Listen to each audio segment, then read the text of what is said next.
महाराष्ट्र के मालेगांव में वाक़ जामिया मोहम्मदिया मंसूरा के प्रिंसिपल डॉक्टर खुर्शीद को गैर कानूनी तरीके से निकाले जाने के बाद डॉक्टर खुर्शीद ने एक वीडियो जारी कर अपनी आप बीती और उन पर हुए नाइंसाफ़ी के ताल्लुक से इत्तला दी थी और कई इल्ज़ामात भी लगाए थे। डॉक्टर खुर्शीद ने हाल ही में मुंबई के प्रेस क्लब में एक प्रेस कॉन्फ्रेंस मुनक्कद की, जिसमें उन्होंने मीडिया को बात करते हुए बताया कि जामिया मंसूरा में कई बड़े धांधलियाँ हुई हैं। साथ ही इन्होंने बेंगलोर के जामिया मंसूरा के ताल्लुक से भी कई इल्ज़ामात लगाए। इन्होंने इस ताल्लुक से महकमा तालीमात और पुलिस में शिकायत भी दर्ज की है। इन्होंने कहा है कि जामिया मोहम्मदिया मंसूरा मालेगांव और बेंगलुरु के इंचार्ज अरशद मुख्तार पर कई तरह के गैर कानूनी काम और बदनवानी में मुलविस होने का इल्ज़ाम लगाया है। आइए जानते हैं मुंबई के प्रेस क्लब से डॉक्टर खुर्शीद के ये प्रेस कॉन्फ्रेंस। कॉलेजेस हैं, आफाक स्कूल रजिस्टर्ड है, बाकी जितने हैं 5-6 जिनका मैंने नाम बताया है ये सब इनलीगल है, कहीं भी इनका कोई रजिस्ट्रेशन नहीं है। ना यूजीसी अप्रूवल है, ना ministry of higher education and technology से ऑटोनोमस है और ना ही किसी यूनिवर्सिटी से एफिलिएशन है। और अगर होता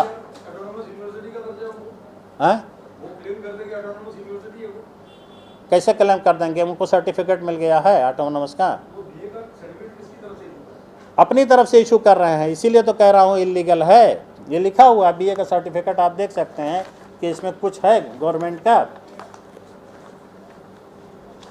मैंने इसे ये देखिए बीए का सर्टिफिकेट कुछ भी नहीं है। अच्छा, अगर अप्रूवल होता तो हमारे टर्मिनेशन लेटर में वो लिखते कि affiliated with Jamia Mohammadia education society, वो तो तरफ कर लिए लिख करके और हमको एकदम क्लियर हो गया कि हाँ इसका कहीं एफिलेशन नहीं है। वरना इस पर लिखा जाता कि affiliated with Pune university, Mumbai university, किसी यूनिवर्सिटी से एफिलेशन लिखा जाता कि नहीं लिखा जाता।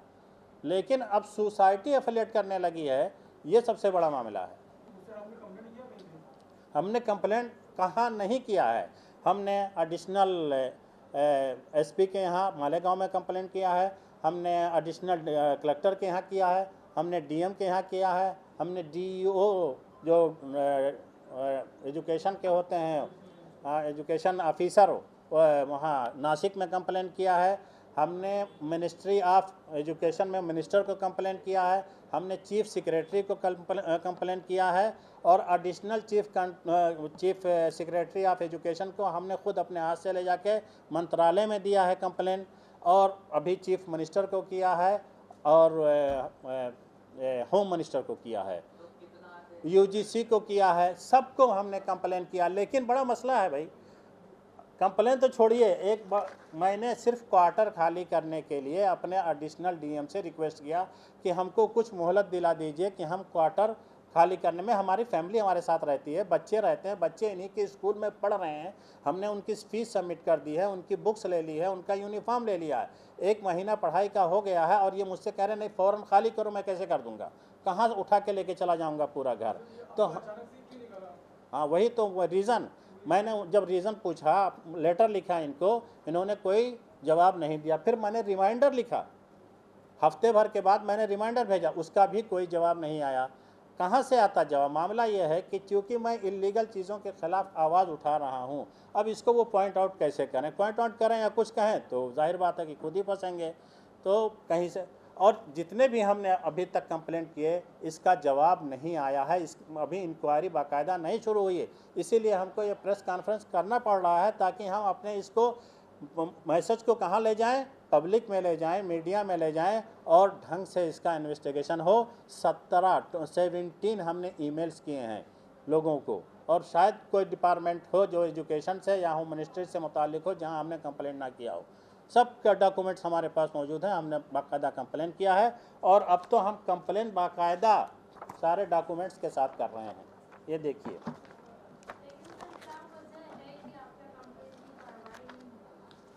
वही तो वजह है ना, आदमी बड़ा है। ये देखिए, वो बेंगलोर का मामला है। बेंगलोर में इनका एक समर इंटरनेशनल स्कूल चलता है और वो स्कूल भी अभी मिनिस्ट्री ऑफ एजुकेशन ने उसको कहा कि इलीगल स्कूल है, लेकिन इन्होंने उसको लीगल साबित करने के लिए हाई कोर्ट में 50 लाख कभी सबमिट किया है कि हम इसका केस लड़ेंगे। ज़मीन दूसरे के नाम से है और कब्ज़ा ये किए हुए हैं बेंगलोर में, पूरी की पूरी ज़मीन दूसरे के नाम से है, कब्ज़ा करके ये ज़बरदस्ती चला रहे हैं और हेबा का कोई डॉक्यूमेंट दिखा रहे हैं कि मेरे नाम से हेबा है इसलिए ये ज़मीन मेरी होगी। और इन्हीं सब को लेकर के उनके ख़िलाफ़ एक क्रिमिनल केस भी वहाँ पे हो गया है और हाई कोर्ट ने भी किया है। बहुत डिटेल इसके बारे में मुझे नहीं मालूम है, लेकिन इतना पता चला है, मैंने वो कागज़ देखा है जिस पे हाई कोर्ट ने इनको 5 लाख की पेनल्टी लगाई है। और ये 3 अब एफिलिएशन से संबंध है या इलीगल ज़मीन पे कब्ज़ा करने पे संबंध है, ये अभी मुझे आइडिया नहीं है इसका। सर इतने बड़े लोग इतने मुलव्वस हैं, आपको धमकी वगैरह? अरे धमकी लोग कह रहे थे कि आप कैसे कर रहे हो। जब मैं वहाँ था अभी अपने बच्चों को लेकर के, तो बाकायदा हमारे पास कौन मिलने आता है, कौन फ़ोन करता है, हर एक का फ़ोन चेक किया जाता है, मिलने वालों का रास्ता देखा जाता है। इस तरीके से बांध दिया गया है। जब मैं उस कॉलेज का प्रिंसिपल था, लेकिन उस कॉलेज के टीचर स्टूडेंट मुझसे नहीं मिल सकते, अगर मिलेंगे तो उनके खिलाफ़ कार्रवाई हो जाएगी। बल्कि सोशल मीडिया पे कुछ स्टूडेंट्स ने लिखा, जो स्टूडेंट पहले से वहाँ पढ़ चुके हैं दूसरी जगह, उनके यहाँ फ़ोन करके ये कहा गया उनके प्रिंसिपल को कि फ़लाँ स्टूडेंट को रोको। उसने कैसे लिखा, ये हाल हो गया। तो ये देखिए किसको किसको मैंने नहीं दिया है। मांग ये है कि इस इन्वेस्टिगेशन हो इसमें, और जो ये इतना बड़ा फ्रॉड चल रहा है, घोटाला चल रहा है, इसके ख़िलाफ़ जो लोग चलाने वाले हैं कार्रवाई की जाए, इसलिए कि करोड़ों रुपए का यहाँ पे मतलब मिसयूज़ हो रहा है। और ये बिल्डिंगें आपको बता दी होंगी कि इसमें कोई मामूली खर्च नहीं है, बल्कि ये जो कैंपस है वो 70 एकड़ में है। मालेगांव का जो कैंपस है जिसमें मैं था वो 70 एकड़ में है और पूरा का पूरा कैंपस बिल्डिंगों से भरा हुआ है। तो एक बड़ा स्कीम है ये।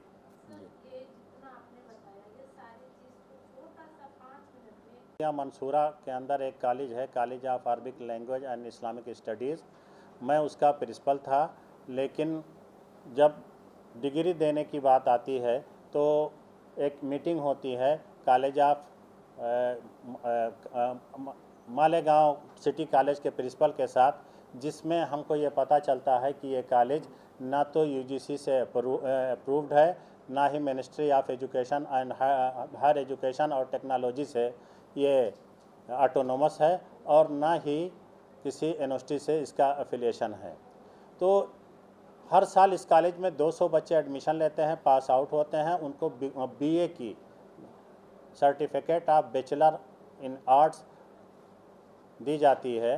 तो इस कॉलेज का एक तरीके से कहीं कोई लीगल हैसियत नहीं है, लेकिन इसके बावजूद बच्चों के स्टूडेंट के साथ इतना बड़ा फ्रॉड किया जाता है और इस तरीके से धोखा दिया जाता है, उनके करियर को बर्बाद किया जाता है, और इसके नाम पे बाहर से करोड़ों रुपया भी वसूला जाता है। तो एक बड़ा स्कैंडल है जिसको एक्सपोज होना चाहिए। और ऐसे ही वो अल-मुख्तार एकेडमी, अस्मा खातून जूनियर कॉलेज, माहद उस्मान बिन अफ़ान, आयशा गर्ल्स कॉलेज, ये सारे के सारे इलीगल कॉलेज और स्कूल हैं जो वहाँ पे चल रहे हैं। उनके 2 कॉलेज हैं जिनको मान्यता प्राप्त है, इसमें एक इंजीनियरिंग कॉलेज है और एक तिब्बिया कॉलेज है। एक स्कूल को मान्यता प्राप्त है और वो है आफाक एकेडमी। बाकी जितने हैं सब इलीगल हैं, लेकिन एक स्कूल के नाम पे 4 स्कूल चलाए जा रहे हैं। और इसी तरीके से कॉलेज ऑफ अरबिक लैंग्वेज में बहुत सारी गड़बड़ियां हैं जो बच्चों को इस तरीके से उनके फ्यूचर से खेला जा रहा है। इस मामले को लेकर के मैंने बहुत कोशिश की, बहुत जगहों पे मैंने अपना एप्लीकेशन दिया, लेकिन कहीं से भी कोई कार्रवाई नहीं हो रही है। इससे पता चलता है कि आदमी बहुत बड़ा है और अंदर से बहुत मजबूत है, काफ़ी पैसों वाला है, जिसके ख़िलाफ़ कार्रवाई करना इतना आसान नहीं है।